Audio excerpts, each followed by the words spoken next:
good day to all beautiful people out there. So for today's video, let us talk about the word leadership. Let us talk about the definition of leadership and what are the characteristics of a good leader. When we say a good leader, what are the needed or qualifications that you can be called a good leader. So without further ado, let's start. So what is leadership? Leadership means different things to different people.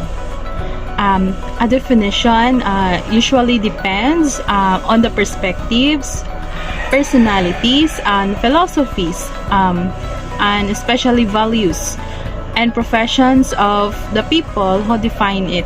So, in its most basic form, leadership is defined as the art of moving others to want to struggle for shared aspirations. So therefore, a leader is an individual who possesses the ability to encourage, motivate, and or influence others. So, a common misconception is that one must be an elected or appointed position of leadership in order to be a leader. It is truly one's ability to put together the right set of characteristics and abilities to be able to. One is to create and communicate the meaning, and genuinely care about people. Number two is to communicate clearly and honestly. Third is be aware of the larger context of situations. And fourth, foster relationships with others that determines his or her leadership capacity.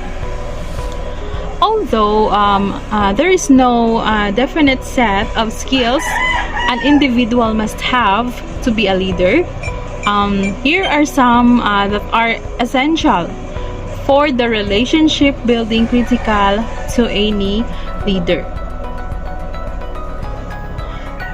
So, number one, a good leader must be an active listener.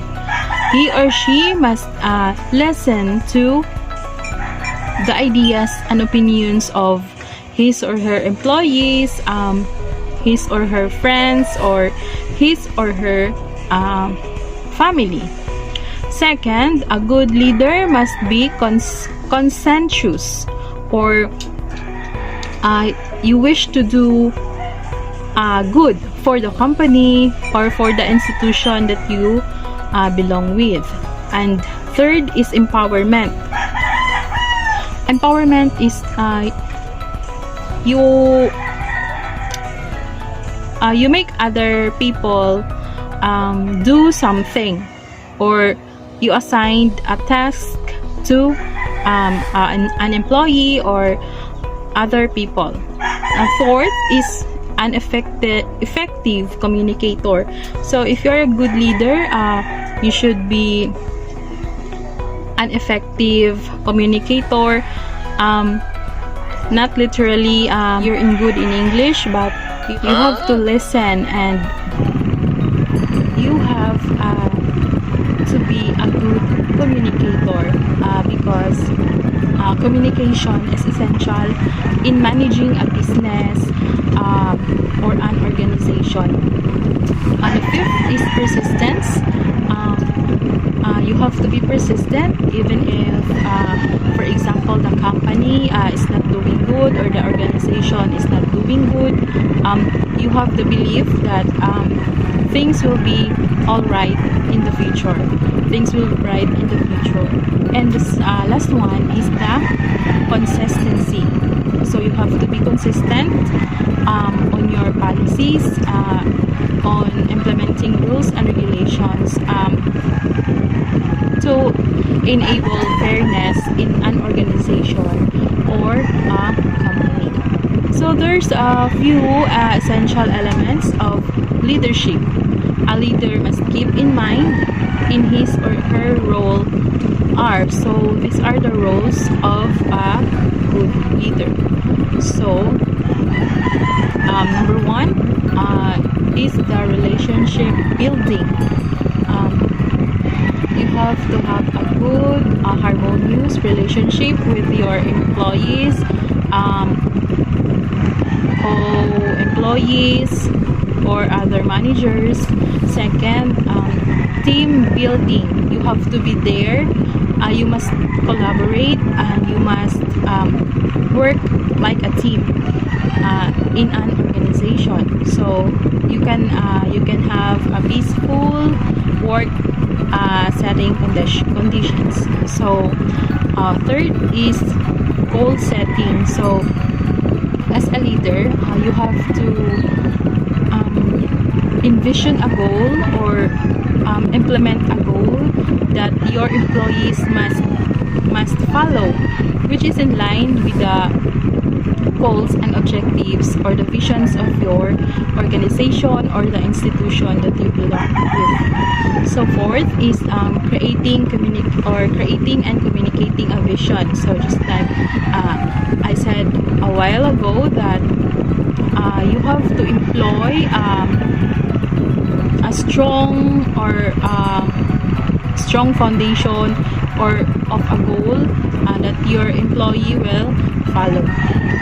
Is the delegation of a responsibility, and last but not the least is the decision making. So it is very important for a leader to have good decision making skills in order for the company or the organization to flourish and have success with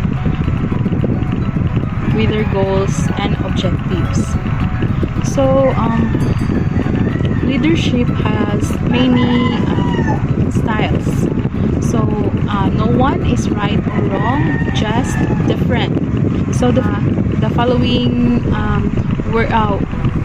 words or phrases that I would say is the common styles of leadership. So number one is the autocratic leadership. So autocratic leadership, it is a top-down approach that usually includes the leader making most of the decisions alone. So second is the participatory leader. So the leader includes followers in decision making and other processes. So third is the delegatory leader. Leader often shares responsibilities with followers.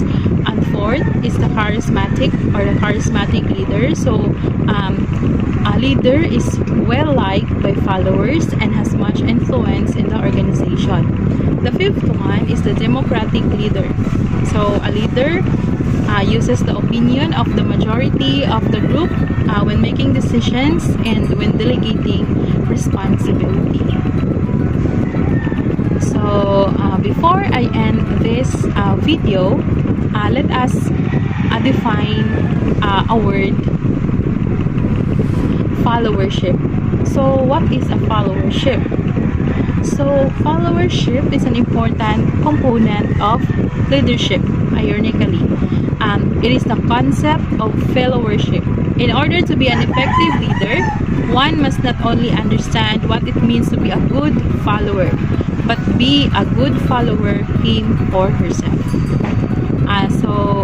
Let me say this is a quote to you.